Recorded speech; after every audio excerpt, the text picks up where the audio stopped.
Je tu škandál s mega únikom údajov. Vynára sa hrozivé podozrenie. Začalo sa to, keď sa na známom hackerskom trovisku koncom mája zjavilo 500 miliardy osobných údajov. Sú to citlivé údaje zákazníkov portálu Ticketmaster a banky Santander a ponúka ich na predaj notoricky známy kyberzločinecký gang. A to je len začiatok príbehu. Škandál planetárnych rozmerov nastal, keď kyberbezpečnostná firma Hudson Rock poukázala na príčinu incidentu. Útočník údajne získal prístup vďaka ukradnutým prihlasovacím údajom zamestnanca Snowflake. Túto cloudovú platformu používajú Ticketmaster aj Santander. Španielska banka Santander potvrdila neoprávnený prístup do jednej z jej databáz, ktorú hosťuje tretia strana.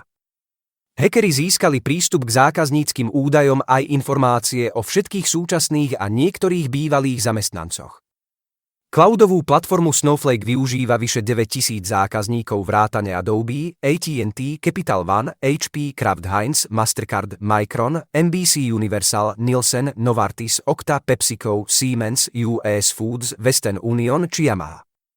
Ak by sa potvrdila informácia o tom, že útok na Ticketmaster aj Santander má pôvod v hacknutej platforme, IT brand čaká zemetrasenie. Prevádzkovateľ cloudu sa preto ostro ohradil. Spoločnosť Snowflake sa doteraz hrdila tým, že žiadny kyberbezpečnostný incident nemala a útoky ustála. Ako príčinu aktuálneho úniku vidí fakt, že účty zákazníkov sú slabo chránené.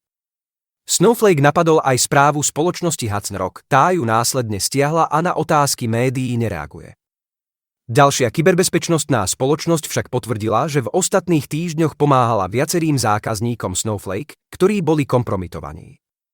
Samotný prevádzkovateľ cloudu intenzívnejšie odporúča zákazníkom implementovať dvojfaktorovú autentifikáciu alebo ešte lepšie, obmedzenia prístupu založené na IP adrese. Tak sa teda pozrime na finančný sektor. Podľa portálu Statista bol najvýznamnejším porušením ochrany údajov vo finančnom sektore útok na spoločnosť First American Financial Corporation. Incident z roku 2019 zapríčinil únik 885 miliónov finančných a osobných údajov. Ešte v auguste 2023 zasiahol masívny DDoS útok 5 talianskych bank. Podľa talianskej agentúry pre kybernetickú bezpečnosť za sériou útokov stojí proruská hackerská skupina. Vo finančnom sektore boli v minulom roku náklady na porušenie ochrany osobných údajov približne 5,9 miliardy amerických dolárov. Pre porovnanie, priemerné náklady na takýto incident boli 4,5 milióna dolárov. Náklady na porušenie ochrany osobných údajov zahŕňajú rôzne aspekty. Okamžite sú tu výdavky na interné a externé vyšetrovacie tímy, ktoré určujú rozsah úniku a identifikujú zdroj problému. Po zistení úniku je potrebné prijať opatrenia na jeho opravu, vrátane zabezpečenia systémov a komunikácie s postihnutými stranami. Hneď za tým nasledujú pokuty a sankcie uložené regulačnými orgánmi, ako aj náklady na právne poradenstvo. V prípade súdnych sporov alebo vyrovnaní to môžu byť značné sumy.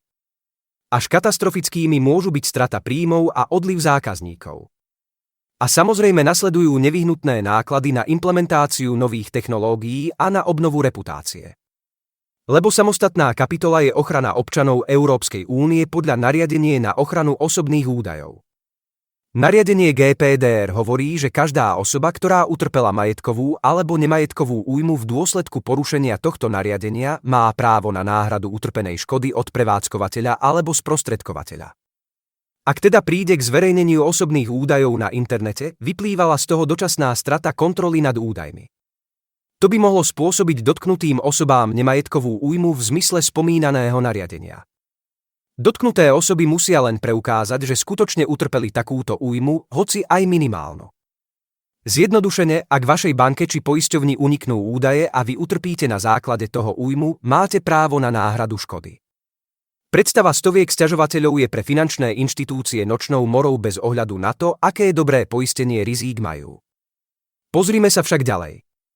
Je tu hrozba pre svetovú finančnú stabilitu. Medzinárodný menový fond v najnovšej správe uvádza, že globálna finančná stabilita sa dostáva do ohrozenia z dôvodu častejších a sofistikovanejších kybernetických útokov. Takmer pätina nahlásených kybernetických incidentov vo svete za posledné 2 dekády sa udiala vo finančnom sektore a spôsobila mu priame straty 12 miliárd amerických dolárov. Report bezpečnosti pripravil tím Ellison Slovakia.